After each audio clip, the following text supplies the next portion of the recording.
वह न सिर्फ हास्यास्पद है, आश्चर्यजनक है, बल्कि बिहार के गरीब लोगों के हितों के बिल्कुल विपरीत है। इसलिए कि आप सोचिए कि इस पूरे प्रकरण में जातीय गणना से जुड़ा मामला न्यायालय में पिछले कई महीने से उच्च न्यायालय से उच्चतम न्यायालय तक इस पर सुनवाई चलती रही है, लेकिन केंद्र सरकार कहीं इसमें शामिल नहीं हुई थी। अनेक तरह से लोग लोकहित याचिकाओं के माध्यम से इसको बाधित करना चाह रहे थे, लेकिन बिहार सरकार की मुस्तैदी के कारण ये मामला कहीं रुका नहीं और पटना उच्च न्यायालय ने बिल्कुल बिहार सरकार की सोच और जो ये जातीय गणना का काम आर्थिक सर्वेक्षण के साथ करा रही है उसके पक्ष में फैसला दिया।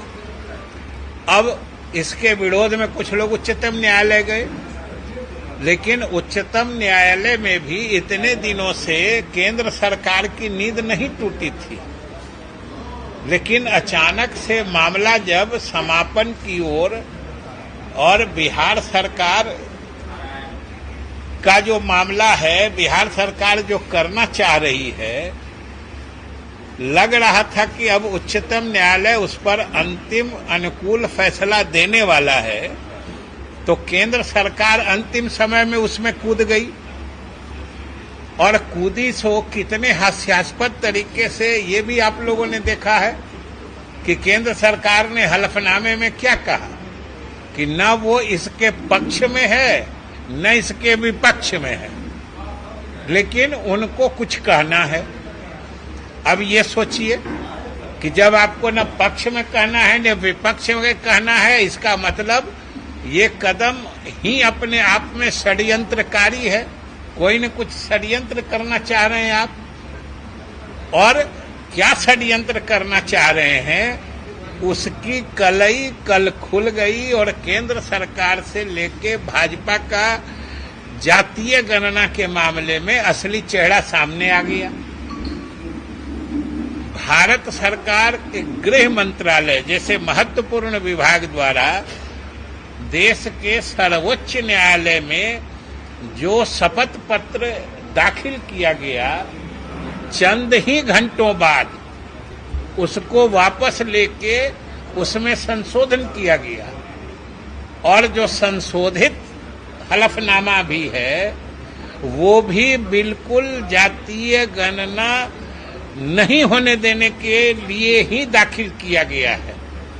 उसमें स्पष्ट कहा गया है कि भाई जनगणना कराना भारत सरकार का काम है।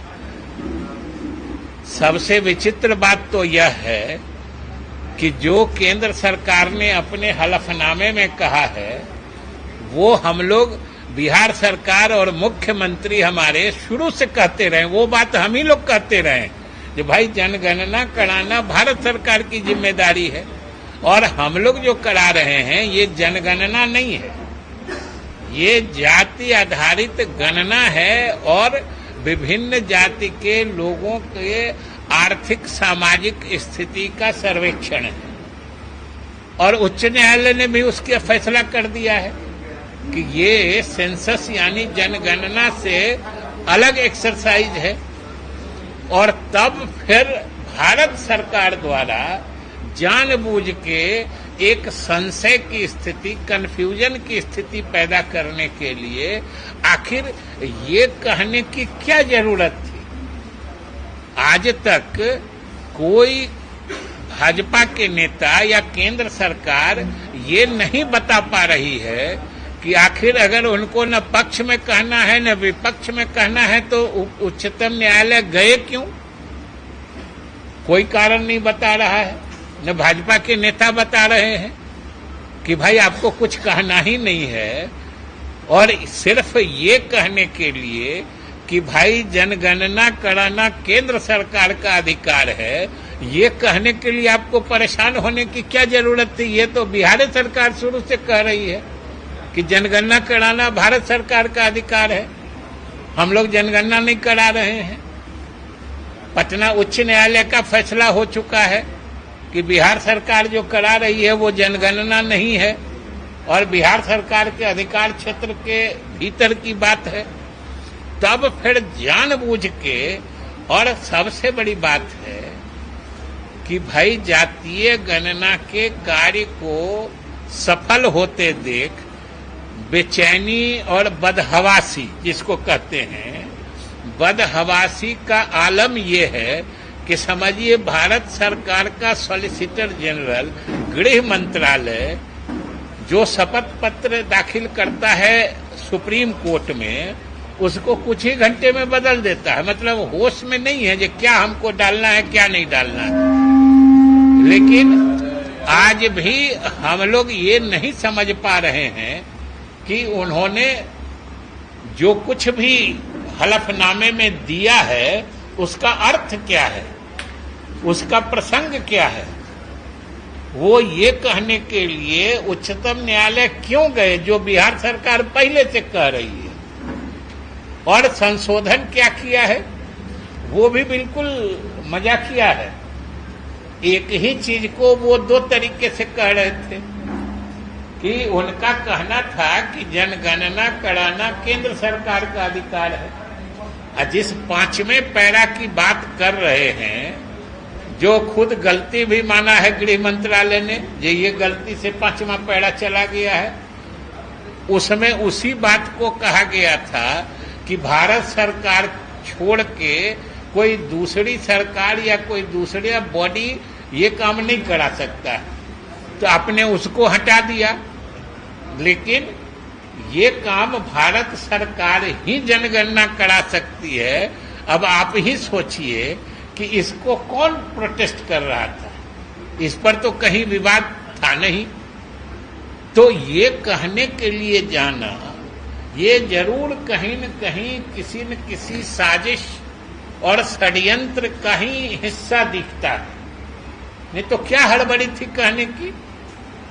और जब पटना उच्च न्यायालय ने कहा है कि जिस वो यूनियन लिस्ट या संघ सूची के एंट्री 69 की बात करते हैं, वो तो हम लोग भी बिहार सरकार पहले से मान रही है जो भाई उसके हिसाब से जनगणना कराना केंद्र सरकार का काम है। लेकिन केंद्र सरकार को जो जनगणना कराना है उनकी जिम्मेदारी जो है, जो हम लोग भी मानते हैं, उसके प्रति वो कितना ईमानदार हैं ये इससे समझ लीजिए कि 2021 में होने वाली जनगणना आज 2023 का आधा से अधिक समय बीत चुका है, लेकिन आज तक उसके बारे में कोई चर्चा भी नहीं हो रही है।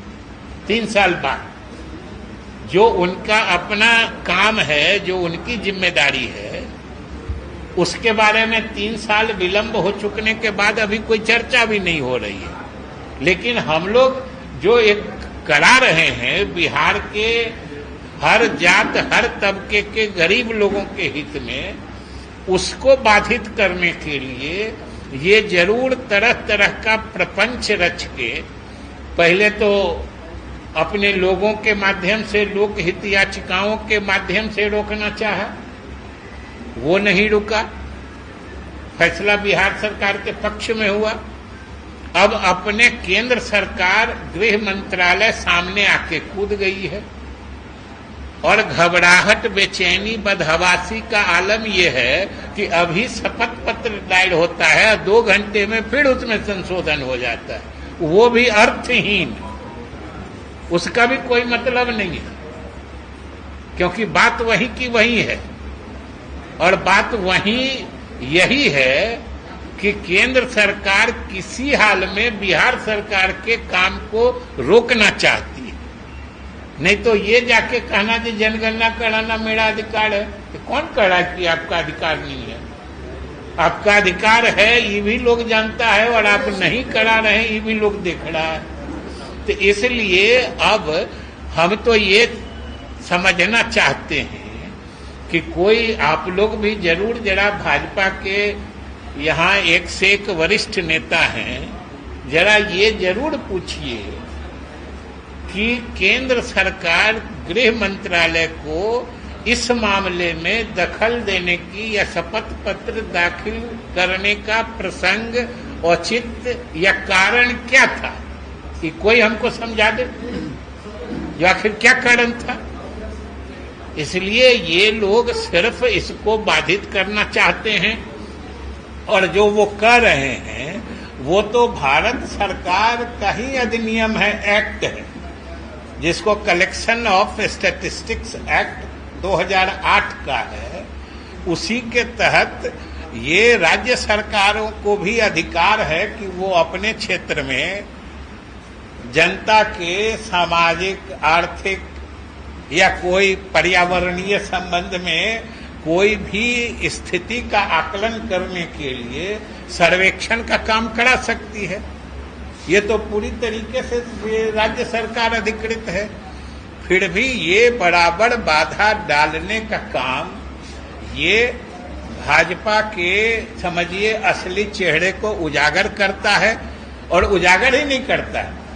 यही बिहार में जो सर्वदलीय बैठक हुई थी उसमें भाजपा ने भी जो सहमति दी थी, अब तो उनके उस सहमति के नियत पर भी प्रश्न चिन्ह लग रहा है कि भाई भाजपा यहाँ सहमति दे रही है और केंद्र सरकार रोक रही है, तो यहाँ वाली भाजपा सही है कि केंद्र सरकार सही है? यही पूछ लीजिएगा भाजपा नेता से कि आप सही हैं कि आपके ऊपर वाले सही हैं। इसलिए ये बिहार की जनता अच्छे से देख रही है और समझ भी रही है। जिस 5वें पैरा के संशोधन की आप बात कर रहे हैं वो तो पहले ही हटा दिया। जिस 5वें पैरा के संशोधन की जो बात उसको तो पहले ही हटा दिया गया था ना। किस पार्ट को हटा दिया गया था? 5वें पैरे की बात कर रहे हैं जो आप।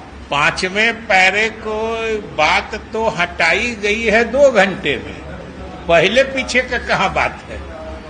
कल ही 5 पैरा का एक शपथ पत्र भारत सरकार ने उच्चतम न्यायालय में दाखिल किया, और कुछ ही घंटे के बाद 5वें पैरा को ये कहते हुए कि ये भूल से, चूक से, अब समझ लीजिए बदहवासी का आलम कि भारत सरकार और गृह मंत्रालय को एफिडेविट शपथ पत्र दाखिल करने में भी भूल चूक हो जा रही है। क्या स्थिति है? और 5वें पैरे को हटाया भी तो उससे इफेक्चुअली जो कहते हैं उसके अंतिम मतलब असर में, प्रभाव में क्या फर्क आता है। 4थे पैरा में कहा गया है उसी एफिडेविट में कि यह अधिकार सिर्फ केंद्र सरकार को है। 5वें पैराग्राफ में कहा गया था जो केंद्र सरकार को छोड़ के कोई दूसरा आदमी नहीं करा सकता है। तो अगर 5वां हट गया, 4था तो है ही। लेकिन हास्यास्पद ये है कि ये लोग वो बात कह रहे हैं जिसको कभी किसी ने कंटेस्ट किया ही नहीं है, किसी ने उस पर विवाद नहीं खड़ा किया है। हम लोग तो राज्य सरकार तो शुरू से कह रही है कि जनगणना कराना केंद्र सरकार का काम है। हम लोग कहाँ कभी कहें कि हम लोग जनगणना करा रहे हैं। अब क्या होगा आप बताइए, अब क्या होगा? वो है कि हम इसके जरिए कल्याणकारी योजनाएं बनाएंगे, गरीबों को भी उसका आंकड़ा मिलेगा।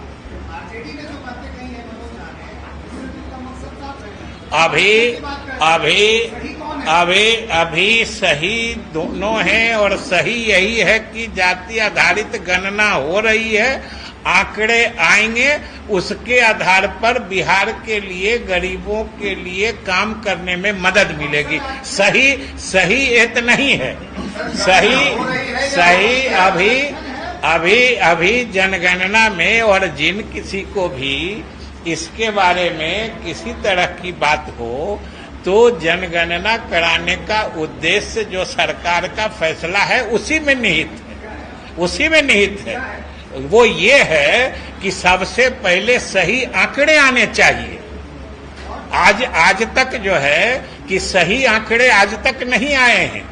आप ही को पूछा जाए कि अलग अलग जातियों का प्रतिशत बताइए, आप जो मालूम होगा उनको जोड़िएगा तो 100 की आबादी में 500% हो जाएगा।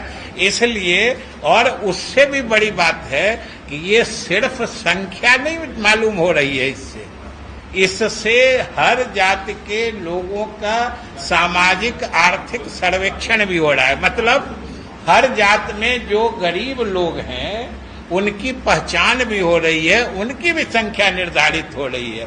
और ये जान लीजिए कि ये सिर्फ एक सरकार की बात नहीं है, ये बहुत ही दूरगामी प्रभाव वाला ऐतिहासिक कार्य हो रहा है।